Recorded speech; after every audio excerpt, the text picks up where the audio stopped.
BBC Radio Manchester.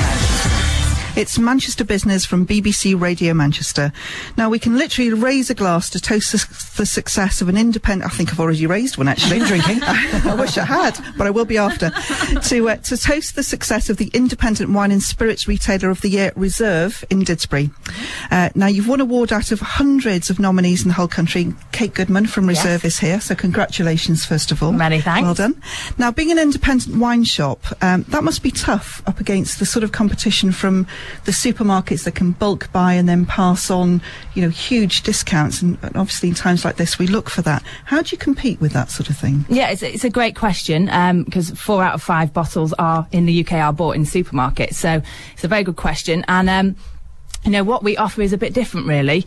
First of all, we're very focused on great value for money, wines from smaller producers. We tend to steer clear of the big brands, focus on guys who are doing really exciting things that aren't as well known, and you know, really passionate about what they're doing.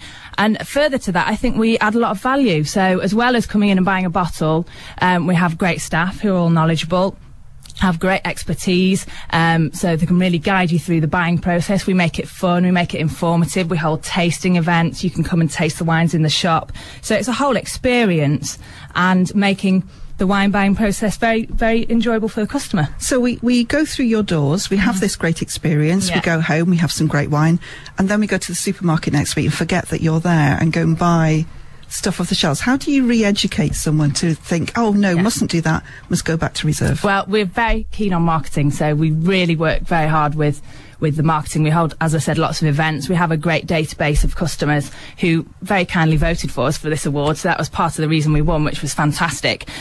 So we're very careful to keep promoting that to those people almost on a daily basis, to remind them that we're here, remind them what we're doing, remind them that we're doing, you know, we're selling great wines, and to enjoy the drinking and enjoy what we do, basically. Wine's almost a bit of a passion thing, isn't it? I mean, there are lots of trends, and people say, I'm into Chile, or I'm into Southern Hemisphere, or I'm into Rioja, or whatever. So what's been hot this Christmas, and what looks like being flavour of the month as we go into the spring? Oh, it's a good question. What we noticed, Argentina and Chile were just flying off our shelves. It's unbelievable. So we noticed things like Argentinian Malbec is really popular. I mean, literally, they were just... As soon as we got them in, they were off out. So I noticed that, certainly. I'm very keen on places like South Africa. I think they're doing really exciting things. We've got some really fantastic winemakers there producing really interesting wines, and I think that's a place to watch as well. Yeah. How do you measure up against the sort of apparent lack of consistency amongst a lot of wines? You have a bottle of wine from a particular producer, you say, I loved that, it was great, and then you buy another bottle and it's just not quite the same thing. How do you sort of get your producers or your suppliers to try and deliver a consistency so that people will keep coming back? Yeah, well, obviously there is a degree of bottle variation. It's the nature of the product, but equally I think the people that we're dealing with, they're working on a basis of really being...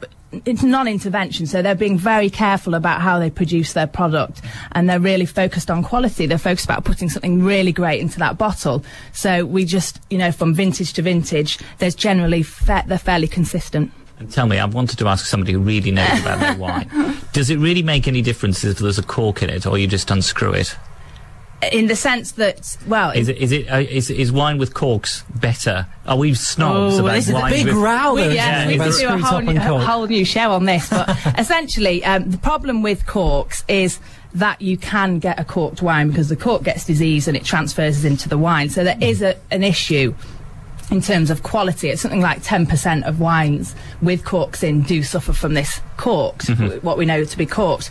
So the screw top is very, very popular, especially in places like, it's becoming more popular in places like Australia, in the New World, where people are very open to change and open to you know, innovation. So watch this space. I mean, I think in Australia now probably 60-70% of our wines, even the top end wines, so that the really, you know, high end stuff is under screw top. So it will be interesting to see how that develops over the coming years. That's a great relief to Tim, because he wants to get his wine quicker. Well, I quite agree with that. He's got to go inside the corkscrew and mess around. I don't blame you. It's just, let's open it. Can I just ask you about champagnes? Because there was a big thing about moving away from buying champagnes and drinking more sparkling wine, and Yeah. and certainly the stuff coming out of Australia, New Zealand is great. Is that a trend that you've seen in the shop, or are we still sticking to champagnes? Well, champagne has the name. It's a real luxury product, isn't it? It's almost a brand in itself. But at the same time, I think the New World are really producing some fantastic things. And also places like Italy, I've seen a real rise in the sales of Prosecco. So, you know, there's lots of different areas producing some really interesting sparkling wines. So, and for a fraction of the price. Top advice there, Kate. Good to see you. Thanks for coming into Manchester Pleasure. Business here at BBC Radio Manchester. If you've got a good business story, some good news to tell us, get in touch. Radio Manchester at bbc.co.uk. You can listen to this